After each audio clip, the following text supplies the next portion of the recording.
사랑하는 영락교회 지체들에게 주 안에서 평화 인사를 전합니다. 오늘은 2023년 4월 18일 화요일입니다.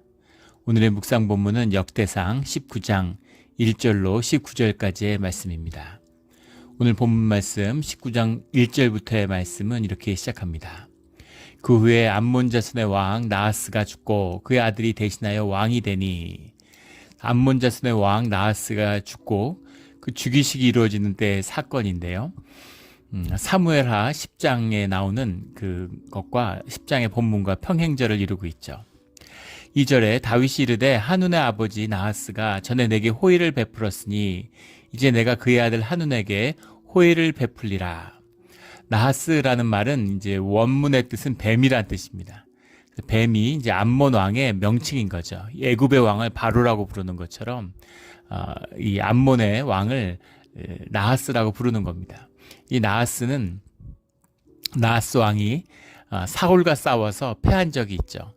그것이 60년 전의 일이에요. 그러니까 같은 한 사람의 이름일 리가 없는 거죠. 그래서 암몬의 왕을 계속 나하스라고 부르는 겁니다. 나하스가 죽었다라는 건 이제 뭐 독일의 황제를 카이저라고 하는 것처럼 그 암몬 왕의 이름인 거죠. 뱀이라는 건 이제 지혜의 상징이고 그런 어떤 상서로움의 상징 같은 의미를 가지고 있죠. 그래서 나하스가 죽어서 그 아들이 왕이 되는데, 나하스가 내게 호의를 베풀었다. 근데 호의가 무엇이었는지에 대해서는 성경에 남아있지 않습니다. 그리고 또 역사적으로 다른 기록에 의해서도 확인할 길이 없어요. 정확히 어떻게 호의를 베풀었는지는 알 수 없지만 뭐 여러 가지 해석들이 있습니다.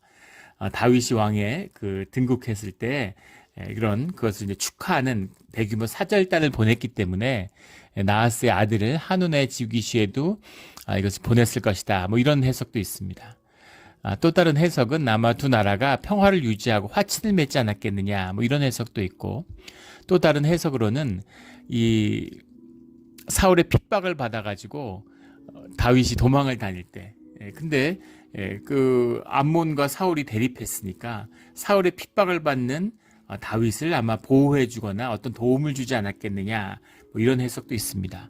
그런 해석들이 이제 설득력이 있죠.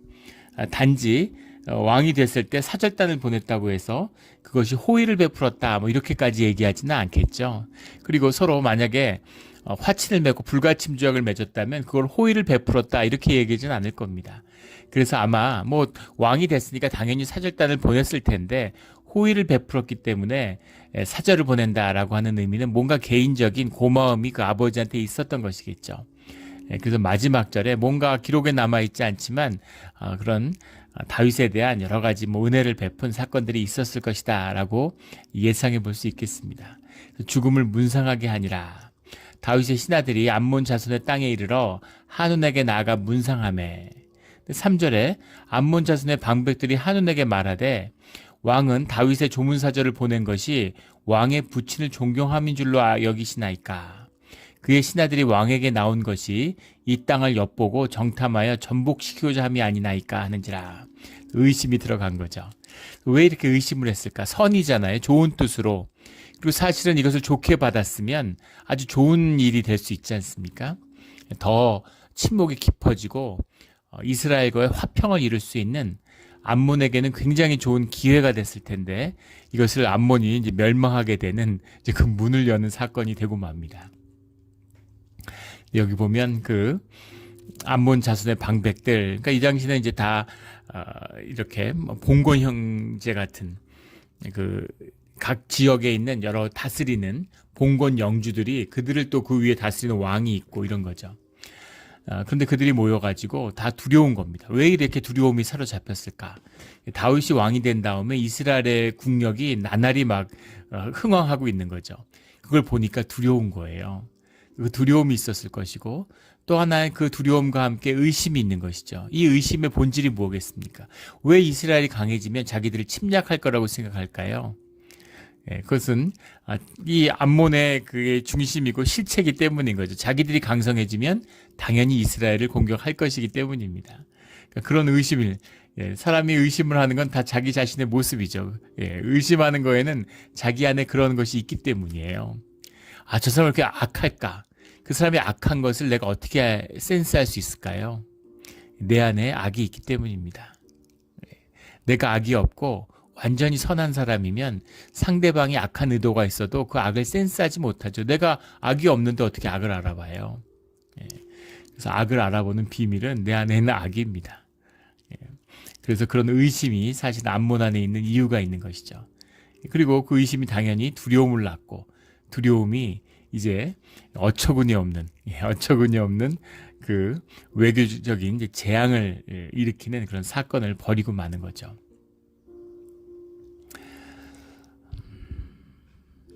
사절에 한눈이 이에 다윗의 신하들을 잡아, 한눈도 이제 눈이 먼 겁니다. 어두워진 거죠. 세상에 속해 사는 사람들은 본질의 역사를 보지 못해요. 본질의 역사를 보지 못하는 사람들, 하나님을 모르는 사람들, 역사의 본질, 실체의 역사를 보지 못하는 사람들은 현상을 쫓게 돼 있습니다. 현상이 막 이렇게 움직이는 그 현상을 계속 쫓아요. 그러니까 항상 바쁘고 항상 숨이 차는 거죠. 따라가야 되니까. 현상은 물이 흐르는 것처럼 끊임없이 변하잖아요. 세상은 끊임없이 변하는 것처럼 보이지만 사실 본질적으로 보면 변하지 않습니다. 섭리의 역사, 본질의 역사는 항상 똑같죠. 근데 현상을 쫓는 사람들은 항상 현상을 보면서 일희일비하고, 이때는 좋은 것 같고 저때는 나쁜 것 같고, 그리고 세상을 쫓아야 되니까 항상 세상의 귀를 쫑긋하게 세우고 있고. 지난 주중인가요? 예전에 섬겼던 교회에서 같이 신앙생활했던 집사님이 지역을 방문하셨어요. 같이 식사를 하고 이야기를 하는데 그런 얘기를 하더라고요. 그 코로나 때 이제 집에 주로 이제 있으니까 시간이 많고, 근데 주변에서 왜 주식을 안 하냐고 그래가지고 주식을 한 1년 하셨대요. 이분이 예전에 은행원으로 일을 하셨습니다. 그리고 굉장히 이재 감각이 있고 그런데 밝은 분이에요. 주식을 안 했는데 주변에서 하도 하라 그러니까, 또 요즘에 뭐 휴대폰 같은 걸로, 앱 같은 걸로 쉽게 주식을 할 수 있대요. 그래가지고 주식을 했는데, 주식을 해갖고 돈을 많이 벌었답니다. 근데 1년을 하다가 그만뒀대. 이거는 사람이 하면 안 되겠구나. 그래서 아침에 눈 뜨면 그걸 보고, 또 좀 내려가면은 기분이 확 상해서 점심 먹으면 속이 안 좋아가지고 막 소화불량되고, 머리 아프고 막 편두통에 시달리고, 조금 올라가면 또 막 기분 좋고, 거기에 막 일희일비하게 되고.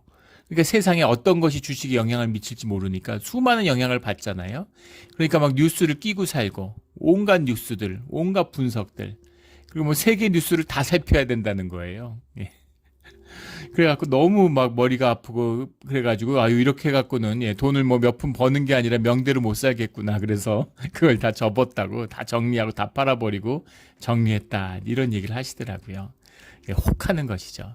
세상의 눈이 어두워지는 겁니다. 세상의 눈이 밝아지면 본질의 것, 진짜 것의 눈이 어두워져요. 뭐가 진짜 귀한 것인지 이런 걸 이제 모르게 되는 거죠. 이 비밀, 이것입니다. 주님을 모르니까, 그러니까 자기의 의심에 빠져서 자기가 스스로 재앙을 만드는 거죠. 그래서 이스라엘이 화평하고 잘해주려고, 좋은 관계를 맺으려고 사신을 보냈는데 어떤 일이 벌어졌냐면 4절에 한눈이 이에 다윗의 신하들을 잡아 그들의 수염을 깎고 그 의복을 볼기 중간까지 자르고 돌려보내매. 굉장한 일을 벌입니다. 수염을 깎았다. 지금도 그 올소도스 그 주이시들은 수염을 깎지 않죠. 저희 동네에서는 보기 어렵지만은 뉴욕 같은 데 가면 주이시들이 워낙 많으니까 올소독스 주이시, 정통 유대인들이 있어요. 그 유대인들 보면 수염을 이제 엄청나게 기르죠.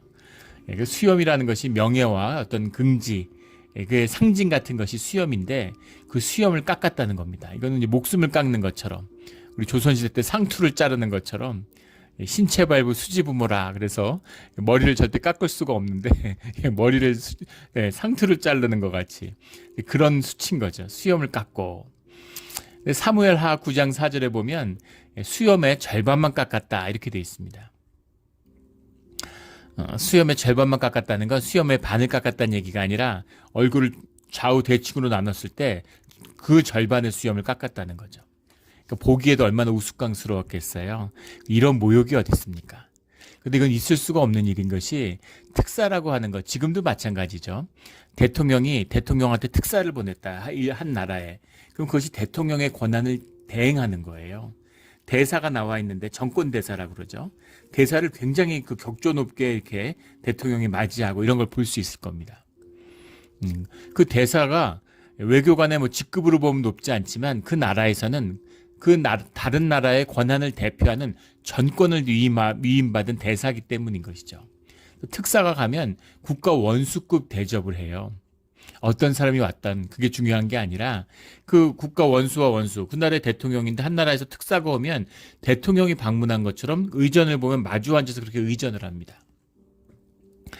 최근에 중국이 해외에서 특사가 왔는데 이렇게 밑에 앉히고 밑에 있는 무슨 자기 부하들 대하듯이 그거 완전히 외교 관례를 벗어난 거죠. 중국이 전통적으로 이제 자기의 자국 중심주의가 있잖아요. 자기가 상국이다, 위의 나라다. 이런 의식이 이제 있으니까 이렇게 자기 밑에 있는 무슨 장관들 대하듯이 그런 식으로 대해서 굉장히 이제 그 외교적인 공분을 사고 나라가 크고 적고 힘이 있고 없고의 문제가 아니죠. 대등한 것입니다. 대등한 관계에서 그 대등한 대접을 해줘야 되는 거죠. 특사가 왔는데 특사를 대접은 못할 망정 수염을 깎았다. 이건 모욕을 주고 완전히 이건 뭐 말할 수 없는 모욕, 이런 모욕이 어디 있겠습니까? 이건 아주 대놓고 모욕을 준 것이죠. 예. 수염을 깎고 그 의복의 볼기 중간까지 자르매 그 이스라엘의 복장이라고 하는 건 이제 원피스처럼 사실 발목까지 내려오는 긴 원피스 옷차림이죠. 그런 옷을 입는데 그 옷의 중간을 잘랐다는 거예요. 그래서 엉덩이가 보일 때까지 자른 거죠. 이것은 뻘거벗긴 것보다 더 모욕적이죠. 그렇게 해서 돌려보냈다는 겁니다. 그렇게 입고 수염 반 짧은 채로 걸어서 국경까지 가도록 그렇게 이제 겁을 줘서 병사들이 감시하면서 보냈겠죠. 그러니까 아마 이제 일생에 잊을 수 없는, 국가적으로도 뭐라 말할 수 없는 이건 치욕적인 모욕이죠. 4절에 하누니 이에 다윗의 신하들을 잡아 그들의 수염을 깎고 볼기 중간까지 하려고 돌려보내매 5절에 어떤 사람이 다윗에게 가서 그 사람들이 당한 일을 말하니라. 오고 있으니까 미리 그것을 이제 와서 전달을 했겠죠. 파발꾼들이 와서 그 사람들이 심히 부끄러워하므로 다윗이 그들을 맞으러 보내 왕이 이르기를 너희는 수염을 자라기까지 여리고에 머물다가 돌아오라. 지금 그 암몬 족속은 요단강 동편에 있는 왕국이잖아요. 그런데 그 요단강을 건너면 우리 요단강을 건너서 정복할 때 첫 번째 만났던 성이 이제 여리고였죠. 그러니까 여리고에서 요단강을 건너자마자 여리고에서 머물다가 수염을 다 자란 다음에 그 다음에 돌아와라 이렇게 얘기하는 거죠. 그러니까 이 신하들이 개인적인 인격적인 모욕감을 느끼지 않도록 그렇게 배려를 해주는 겁니다. 다윗이 이제 어떤 사람인가 하는 것을 볼 수 있죠. 세심한 인격적인 배려를 하는 것입니다. 6절에 암몬 자손이 자기가 다윗에게 밉게 한 줄 안지라. 그러니까 정신을 차리고 보니까 이럴 일이 아니잖아요. 예, 호의로 보냈는데 이걸 최선을 만들 수 있는 걸 최악으로 만든 겁니다. 이것이 인간의 일이에요. 설령 이것이 나쁘고 악하게 보였을지라도 주님 안에서 주님의 이름으로 받으면 그것을 선하고 최선의 것으로 바꿀 수 있죠. 그게 신앙의 비밀입니다. 연금술이라고 그러죠. 어떤 돌덩이를 갖고 와도 금으로 바꾸는 이 신앙의 비밀이에요. 주님의 비밀입니다. 그런데 반대로 됐어요. 금을 갖고 왔는데 돌로 바꾼 겁니다. 최악으로 바꾼 거죠. 똥으로 바꿨어요. 이런 어리석은 짓을 하는 겁니다. 이런 어리석은 짓을 하는 거죠. 우리가 세상의 종로로 타면서 생명을 내어주잖아요. 그리고 돈 벌었다고 좋아합니다. 주님이 진주를 줬는데 진주 보석을 줬는데 그걸 가서 엿을 바꿔 먹고 달다고 잘 바꿔 먹었다고 좋아하는 것이죠. 이런 짓을 세상에 사람들이 행하는 거예요. 지혜롭다고 하는 사람들이. 그 어리석음인 거죠. 그리고 정신을 차려 보니까 우리가 이게 무슨 짓을 한 거야. 야, 이거 전쟁 나겠는데? 우리가 왜 그랬지? 이제 이런 상황이 된 거죠. 이 상태에서도 그걸 수습했으면 됐을 텐데, 근데 더 나쁜 길로 이제 접어들게 되는 겁니다.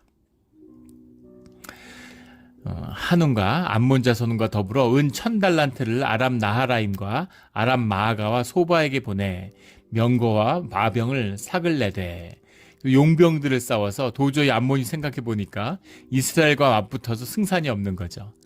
그래서 라빠로 이 용병들을 불러와야 되겠다. 그래서 아람 나하라임이라는 건 두 강이라는 뜻입니다. 두 강의 아람, 시리아 지역인데 메소포타미아 강과 유프라테스 강 사이에 있는 거기에 있는 아람을 불러냈다는 거죠.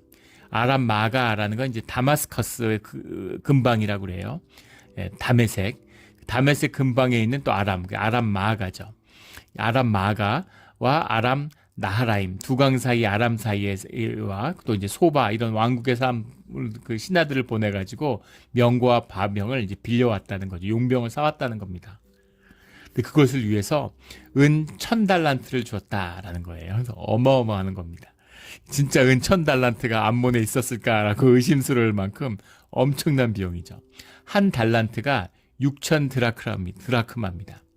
우리가 잘 아는 것처럼 드라크마라고 하는 한 드라크마는 한 사람이 한 성인이 하루 종일 일할 때 하루 싹스를 한 드라크마라고 그러죠. 한 달란트는 6000 드라크마예요. 예, 그러니까 한 20년 일하는. 그래서 보통 한 달란트라고 하면 평생에 한 사람이 받을 수 있는 1년에 평생에 받을 수 있는 돈, 이 정도의 돈입니다. 근데 이것을 이제 1000달란트다라고 그러면 600만 드라크마죠. 요즘 미국 시세로 하면은 한 1빌리언 달러 정도 되는 겁니다. 그래서 1빌리언 달러를 주고 이제 군대를 데려왔어요. 그러니까 한 6만 명을 그 100일 동안 빌려와서 이제 전쟁에 쓰게 할 수 있는 그런 돈이죠. 엄청난 돈. 그러니까 국가 재정에 엄청난 타격을 입힌 겁니다. 그래서 왜 이렇게까지 할까? 또 침공도 아니라 지키기 위해서 이런 모욕을 당했는데, 그러면은 이제 가서 야 잘못해 우리가 오해했는데 진짜 잘못했다 이렇게 사과를 하고 문제를 수습해야 되는데 이를 더 키운 것이죠. 7절에 곧 병거 32,000대와 마아가 왕과 그의 군대를 고용하였더니, 마아가 왕이라고 하지만 이건 이런 봉건 제국 같은 거죠. 봉건 영주 같은 겁니다. 작은 이런 왕국들이 있는데 그런데 군대를 고용했다는 거죠. 그들이 와서 메드바 앞 진침에 암몬 자손이 그 모든 성읍으로부터 모여 와서 싸우려 한지라. 진짜 병거 32,000대를 불렀을까? 네, 그렇진 않았겠죠. 병거 32,000대는 이때는 뭐 애굽도 동원할 수 없는 겁니다. 이건 뒤에 바벨론들이 이렇게 동원할 수 없는, 바벨론 정도면 할 수 있었을지 모르겠네요. 병거 32,000대가 아니고 모인 병사가 32,000명 정도 됐겠죠. 그러니까 모든 걸 다 합쳤을 것이다. 왜냐하면 사무엘 하에 평행절에 보면 10장 6절에 마아가 병사가 1000명이었다고 되어 있습니다. 그러니까 암몬 자손들 뭐 이렇게 다 모이면 한 32,000명 정도 모였겠죠. 8절에 다윗이 듣고 요압과 용사의 온 무리를 보냈더니 암몬 자손은 나가서 성문 앞에 진을 치고 도우러 온 여러 왕은 따로 들에 있더라. 무슨 얘기일까요? 여기서 성문 앞이라고 하는 것은 암몬의 자손이 성문 앞에라는 건 그들의 수도 라빠를 얘기하는 거죠. 라빠의 성 앞에 진을 치고 있는데 그 이스라엘 군대와 대치하고 있고 이스라엘 군대의 뒤쪽이죠. 그러니까 정확히 얘기하면 지금 북쪽에서 내려오는 거잖아요. 요단강 동편의 암몬의 라빠를 쳐들어왔는데 이 두 강의 아람, 그러니까 북쪽에서부터 아람의 군대가 내려온 것이죠. 그러니까 지금 요압의 군대는 앞에는 암몬 군대가 있고 라빠성이 있고 뒤에는 아람 군대가 뒤에서 내려오는 겁니다. 잘못하면 포위가 돼가지고 완전히 전멸할 수도 있겠죠. 굉장히 이제 전술적으로는 안 좋은 위치에 있는 거예요. 또 하나 신기한 것은 다윗이 듣고 요압과 용사의 온 무리를 보냈더니라는 이 말씀입니다. 용사의 온 무리라는 것은 다 요압을 보냈다는 것도 그렇지만 보통은 이제 왕이 출전할 때 그리고 군대를 완전히 징집할 때는 온 이스라엘이라는 말을 쓰죠. 온 이스라엘의 무리를, 온 이스라엘이 이렇게 얘기하는 건 물론 온 이스라엘이 나갈 수는 없죠. 그러나 거기서 징집된 병사들을 이끌고 나갔다는 겁니다. 근데 이것은 지금 용사의 온 무리라는 건 뭐냐면 상비군을 보냈다는 거예요. 군대를 징집하거나 동원하지 않고 그냥 그 자신들이 가진 그런 부대를 모아서 있는 부대를 보냈다는 겁니다. 그리고 다윗이 출전하지 않고 요압을 보냈어요. 그래서 왜 요압을 보냈을까? 이것도 여러 가지 해석이 가능하죠.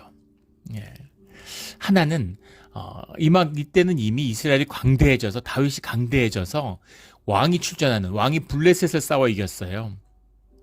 블레셋이 팔레스타인 지역의 최강자입니다. 근데 블레셋을 이미 이스라엘이 꺾었기 때문에 그 위세가 뭐 어마어마한 것이죠.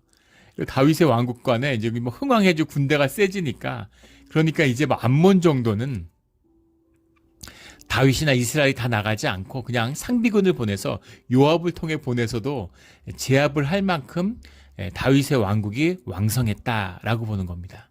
일리가 있는 얘기죠. 그랬던 것 같아요. 지금 사실은 이 사무엘 하에서 이 암몬과의 전쟁이 치러지고 있는 이것의 주인공, 이것의 중심은 포커스는 사실 암몬과 다윗의 승리가 아니죠. 요압이 아닙니다. 이때 무슨 일이 이제 이스라엘에서 벌어지고 있었냐면 이제 밧세바와 우리아의 아내 밧세바와 통간을 하는 간음을 하는 사건이 벌어지죠. 근데 그때 보면 다윗이 낮잠을 자고 밤에 잠이 안 와가지고 돌아다니다가 이제 밧세바가 목욕하는 걸 보게 되는 거잖아요. 눈에 혹하는 거죠. 모든 범죄는 눈에서 오는 거죠. 그런데 왜 밤에 잠이 안 왔을까? 낮잠을 자는데 낮잠을 자니까 밤에 잠이 안 오는 거죠. 예.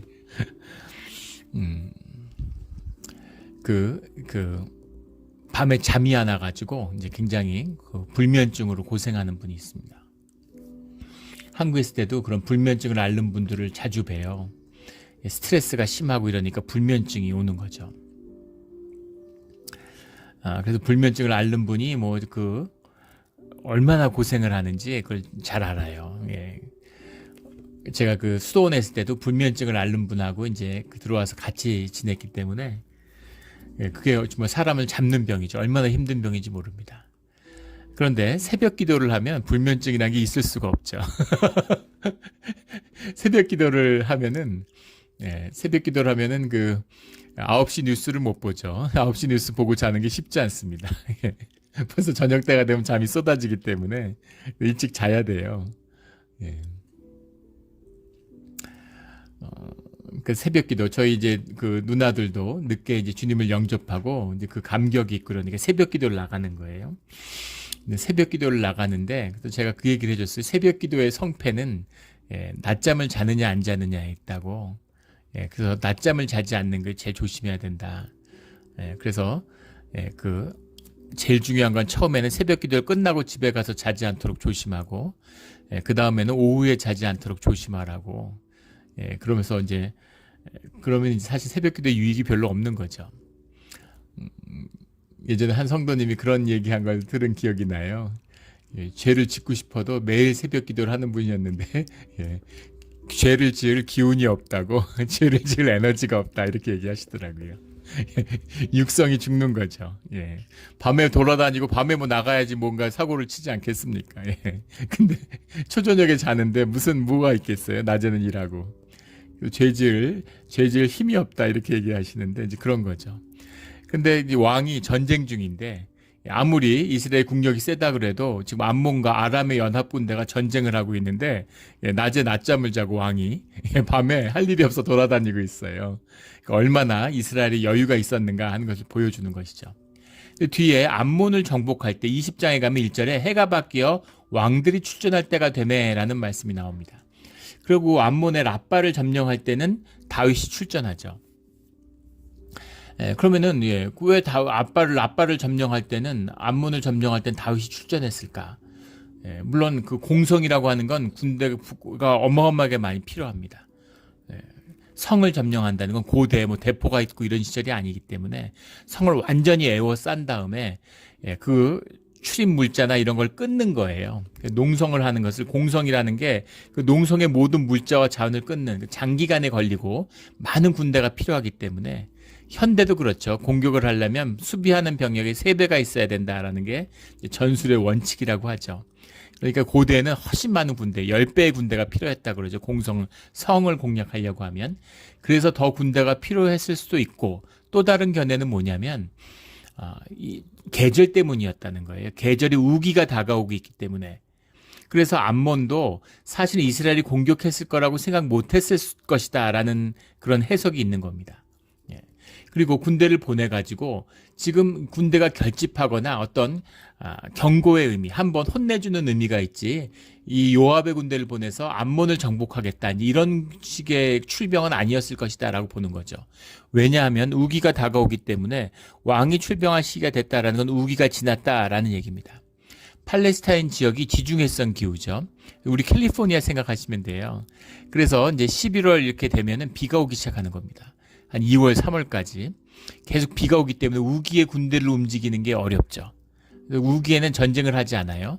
또 하나 더 중요한 사실은 우기지만 농번기라는 겁니다. 꼭 비가 와서 군대를 못 움직이면 계속 오는 게 아니죠. 가끔 오죠. 그리고 날씨는 더 좋고 사실 전쟁하기는 더 좋을 수도 있어요. 비만 안 오면.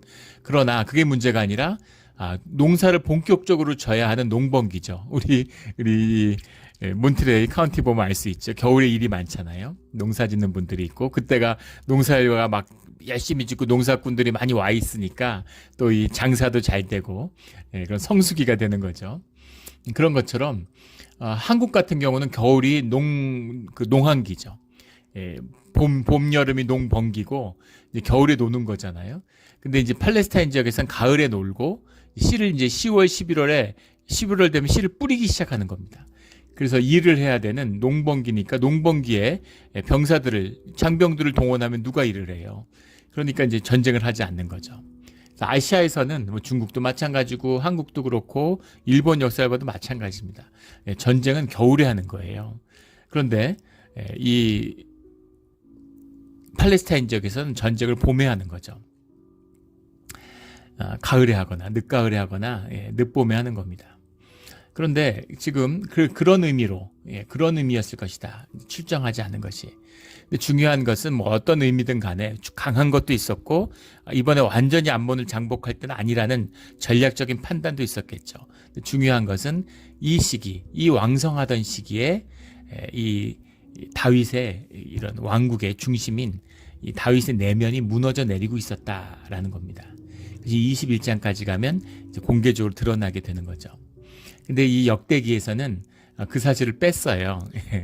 다윗의 중요한 사건인 내면을 다루는 어떤 신앙보다는 이스라엘이라고 하는 이스라엘의 어떤 공동체의 신앙이라는 것에 초점을 맞췄기 때문일 수도 있고 또 거기에서 다윗과 이 다윗의 왕국의 회복, 다윗과 레위 지파의 회복이 이스라엘의 회복이다라고 하는 신앙의 두 기둥이다라는 것이 역대기의 가장 중요한 신학적인 주제라고 그랬죠.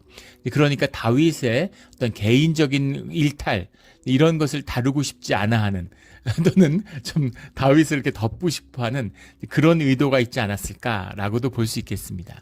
그런데 이제 초점이 다른 것이겠죠. 성경에 밝히는 걸 뭐 덮거나 피하려고 한다고 보기는 어렵겠죠. 근데 밧세바의 사건이라는 건 성경이라는 게 기가 막힙니다. 항상 큰 사건을 다루고 있는 것 같지만 개인의 깊은 내면을 다루고 있어요. 야곱의 사건, 다윗의 사건, 요셉의 사건, 그런 작은 사건. 그 사건이라는 것이 사실은 보편적인 우리의 죄성 가운데 만나게 되는 우리 죄의 문제죠. 죄와 구원이라고 하는 구속의 역사라고 하는 구속사라고 하는 것이 성경의 주제고 우리의 신앙을 향한 도전이 성경의 주제다라는 것을 보게 되는 겁니다. 굉장히 깊은 의미죠. 그래서 굉장히 잘 될 것 같은 때 보이지 않는 작은 데서부터 무너지기 시작하는 겁니다. 우리 신앙도 그렇죠. 우리 신앙의 자리가 그래요. 오늘 안식년을 갖고 안식주를 갖고 부활절 이후에 다시 기도를 시작하는 주를 가졌습니다. 이게 계속하면 사실 그렇게 어렵지 않은데 한 주 쉬고 나오면 굉장히 어렵죠. 오늘 나오는 게 어려웠을 겁니다. 근데 오늘 아침에 새벽에 기도하러 여러분들 나오셨어요. 뭐 사순절에 기도했던 분들 다 나와서 기도하시더라고요. 오늘 힘들 것 같지만 사실은 내일이 더 힘들죠. 항상 두 번째 날이 제일 힘듭니다. 그것이 다시 이제 삶에 잡히고 시작되는 과정들, 이게 기도의 과정이죠. 그래서 주님이 복을 주셨어. 막 주님이 잘 돼. 기도 계속했는데 주님이 정말 이렇게 축복하셨어. 근데 그때가 사실은 위험한 겁니다. 그때 잘 점검을 해야죠. 우리의 내면을. 우리가 어려운 일 있고 힘든 일 있으면 열심히 기도해요. 그렇잖아요. 열심히 기도합니다. 대학 입시 다가오면 한국에서 난리 나죠. 전부 다 뭐 기도환이라고 막 미어 터집니다. 근데 그거 해서 애들이 좋은 학교 가면 사실 아이를 위해서 그때부터 더 기도해야 되잖아요. 근데 그때부터 기도를 안 해요. 좋은 학교 갔으니까. 그 기도의 초점이 아이에게 있는 것이 아니라, 기도의 초점이 주님에게 있는 것이 아니라 기도의 초점이 나한테 있는 거죠. 그래서 그건 엄밀히 말하면 기도가 아닙니다. 간구도 기도죠, 물론. 그러나 그 간구 이유가 중요한 거예요. 예배를 드릴 때 은혜 받기 다 원하죠. 예배를 드릴 때 예배를 준비하고, 물론 그것도 안 되는 데가 많고, 뭐 예배 진날 시작하기 10분 전 15분인데도 웅성웅성하고 옆 사람하고 얘기하고, 뭐 지금은 이제 그런 게 거의 사라졌지만, 제가 처음 교회 왔을 때 굉장히 놀랐습니다. 예배 시작 전 10분 전, 막 5분 전 늦게 오는 사람도 많고, 막 들어와서 옆에 사람하고 막 수다 떨고 그래요. 이거 예배가 아닙니다. 뭐하러 예배 드려요? 흉내 내는 거죠, 예배를. 예배는 우리 마음에 있는 건데, 예배를 준비하는 게 중요한데, 거기서 한 발 더 나가면 진짜 예배는 예배가 끝난 다음에 오는 겁니다. 예배가 끝난 뒤에 기도하는 것, 예배가 끝난 다음에 그 마음을 가지런히 하는 것, 받은 은혜를 잘 지키는 것, 이게 더 소중하고 중요한 것이에요. 근데 왕국이 흥황하고 막 승승장구하고 막 잘되고 이러니까 주님을 잃어버리는 거죠. 육신의 안일함에 빠져드는 것입니다. 그거 다윗도 그랬고 우리도 예외가 아니죠. 주님의 은혜와 긍휼과 축복을 부어주실 때 그때 우리가 마음을 더 가다듬고 기도해야 되는 것이죠. 더 겸손해져야 되고 더 낮아져야 되는 것이죠. 이것이 사실은 사무엘 하가 전하는 다윗 사건의 이 암몬과의 전쟁의 사건의 더 중요한 중심입니다. 그걸 빼놓고 본다면 사실 뭐 암몬을 이긴 큰 사건은 아니겠죠. 그냥 주님이 축복하셨다 뭐 이런 것으로 보이는데 사실 그건 아닙니다. 요압과 아비새를 가서 전쟁을 하는데 놀랍게도 그 요압이 앞뒤에 10절에 보면 친적진을 보고 이스라엘에서 뽑은 자 중에서 뽑아 아람 사람에 대하여 진을 치고, 그러니까 상비군이 왔는데 그 가운데서 정예를 뽑아서 요압이 이끌고 가서 지금 아람의 군대를 맞서고, 지금 뒤에 오는 아람의 군대가 더 정예 군대죠. 용병들이니까. 요압이 더 정예병을 뽑아서 그들과 맞서고, 아비새는 지금 라빠성 앞에 있는 암몬 자손을 대한다는 거예요. 근데 지금 암몬의 군대를 보세요. 만약에 진짜 한번 싸워보겠다는 마음이 있었으면 들판에 나왔겠죠. 진을 쳤을 겁니다. 근데 성 앞에 머무르고 있어요. 이 얘기는 뭡니까? 사실은 암몬은 싸울 생각이 없는 거예요. 싸울 생각이 없고 전쟁은 용병들 시키는 겁니다. 목숨을 걸고 싸울 각오가 돼 있지 않은 거죠. 성이 있으니까 성 앞에 있다가 싸우는 형세를 봐가지고 만약에 이 아람의 군대가 이스라엘을 막 몰아붙이고 휩쓴다. 그러면 막 같이 거기 가세해갖고 같이 싸우고. 근데 좀 밀리는 것 같다. 그러면 언제든지 안전하게 성 안으로 들어갈 준비를 하고 있는 거죠. 진진 것만 봐도 요압이 알았을 거예요. 이건 아무것도 아니구나. 얘들은 아직 준비가 안 돼 있구나 하는 걸 보는 거죠. 마음 자세, 정신 자세가 얼마나 중요하다는 것을 전쟁에서 늘 보여주잖아요. 우크라이나와 러시아의 전쟁을 보세요. 서방의 전문가들 모든 기관들이 우크라이나가 3일을 못 견딜 거라고 그랬습니다. 러시아의 군대가 침략하면 전면적인 침공을 받으면 하루 내지 길어야 3일이라고 봤는데 지금 1년째 싸우고 있는데 오히려 러시아가 밀리죠. 러시아는 특수작전이라고 하고 정예병이 왔잖아요. 그리고 우크라이나는 그런 전쟁에 준비가 돼 있지 않은, 해군도 없고 공군도 없는 그런 군대잖아요. 그런데 목숨을 걸고 자기 땅을 지키는 거죠. 자기 가족을 지키는 겁니다. 그러니까 싸우는데 러시아는 싸울 동기부여가 되지 않는 거죠. 왜 싸워야 되는지 이유를 모르는 거죠. 용병같이 싸우는 거잖아요. 그러니까 밀려나서 전쟁이 승부를 못 내지 않습니까? 그런 것처럼 요압이 와서 보니까 암몬 걔는 아무것도 아니야. 아람만 치면 되겠구나.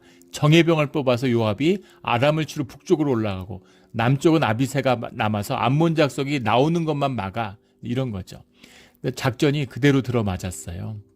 그래도 비장했겠죠. 자기 군대도 적은데 북과 남쪽에서 양동으로 전쟁을 하니까 양면 전쟁은 항상 피해야 되는 건데 오히려 적극적으로 군대를 나눠서 양면을 동시에 치는 겁니다. 그 역사적으로 이런 놀라운 전쟁들이 있죠. 뭐 아우스테리츠 같은 데서 삼국 연합군을 나폴레옹이 동시에 세 방면으로 공격해서 다 깼죠. 이런 놀라운 승리들이 역사상 있습니다. 전술적으로는 완전히 해서는 안 될 일인데 오히려 반대로 해서 큰 승리를 거뒀어요. 어떻게 이런 일이 가능하겠습니까? 주님이 함께하고 계시기 때문이죠. 주님이 적극적이고 성령의 적극적인 개입, 그런 개입의 역사를 표현하진 않지만 주님의 은혜가 머물고 있는 거예요. 주님의 은혜 가운데 있는 겁니다. 그러니까 형통의 길이 열리는 거죠. 하는 대로 이렇게 하면 이렇게 이기고 저렇게 하면 저렇게 이기고 그냥 어떻게 싸워도 다 이기는 거예요. 그 얘기입니다. 주님의 은혜가 머물고 있다. 주님의 막 음성이 들리고 주님이 각별한 무슨 바람으로 무슨 막 임하고 이러지 않으셔도 주님의 이름이 함께하기 때문에 이게 진짜 은혜 아닙니까? 막 아파서 죽겠는데 막 기도하고 주님의 은혜로 강권적인 정말 개입으로 병이 나았다. 은혜죠. 근데 안 아픈 게 더 큰 은혜 아니겠습니까? 아파서 나은 것도 은혜지만 안 아프면 더 좋잖아요. 안 아픈 은혜가 있는, 아프지 않는 그 평강과 은혜가 함께하는 그런 우리 몬트레이 영락교회 성도들이 되기를 주의 이름으로 축원합니다. 이게 진짜 은혜죠. 더 큰 은혜입니다. 사람들이 은혜를 모르는 거죠. 지금 다윗의 왕권에 주님의 은혜가 함께하고 있으니까 이렇게 저렇게 싸워도 다 이기는 겁니다. 이겼다는 거죠. 13절에 그 비밀이 나와요. 하나님의 성읍을 위하여 힘을 내자. 여호와께서 선히 여기시는 대로 행하시기를 원하노라. 주님의 이름으로, 이건 주님의 싸움입니다. 우리에서 싸우는 게 아니라 주님의 이름으로 주님의 성읍들을 지키기 위해서 싸우겠습니다 하고 싸워서 주님의 이름으로 승리를 거두었다. 대승을 거뒀다라는 겁니다. 16절에 아람 사람이 자기가 이스라엘 앞에서 패하였음을 보고 사신을 보내 강 건너편에 있는 아람 사람을 불러내니, 이것을 진 걸 보고 이제 아람이 분한 거죠. 그래서 이거는 지금 암몬에서 일부가 가서 도와줘서 싸웠는데, 우리가 이스라엘한테 이런 식으로 패해 있을 수 없어.